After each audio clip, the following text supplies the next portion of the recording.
I came to the conclusion a while back, innovation is actually easy, not hard. Now, what do I mean by that? I mean something very simple. Please pay attention. Hang out with weird, and thou shalt become more weird. Hang out with dull, and thou shalt become more dull. It's as simple as that. Now, I had this brilliant flash, and I thought it was one of the most original things I had ever thought in my entire life, which, of course, is why I was a little bit nonplussed when I discovered that somebody had already written a book about it 5 years before. Wayne Birkin wrote the book. It was called Wide Angle Vision. He said the people who will lead us to the promised land are disgruntled customers, off-the-scope competitors, rogue employees, and fringe suppliers. I mean, it's not the main topic of my speech, but I hate benchmarking. Benchmarking is stupid. Why is it stupid? Because we pick the current industry leader, and then we launch a 5-year program, the goal of which is to be as good as whoever was best 5 years ago, 5 years from now. Which to me is not exactly an Olympian aspiration.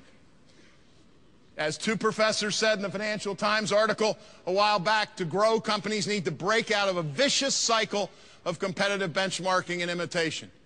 I want you to download this slide from my website and use it as a screensaver. We will read this. I'm almost tempted to say read it in unison. This is an essay about what it takes to create and sell something remarkable. It is a plea for originality, passion, guts, and daring.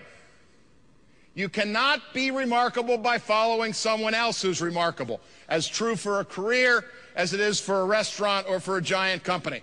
One way to figure out a theory is to look at what's working in the real world and determine what the successes have in common. But what could the Four Seasons and Motel 6 possibly have in common? Or Neiman Marcus and Walmart?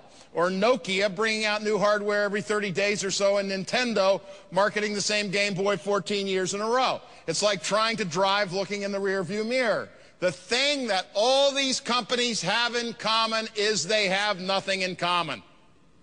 They are outliers. They're on the fringes. Super fast or super slow, very exclusive or very cheap, extremely big or extremely small. The reason it's so hard to follow the leader is this. The leader is the leader precisely because he did something remarkable, and that remarkable thing is now taken, so it's no longer remarkable when you do it.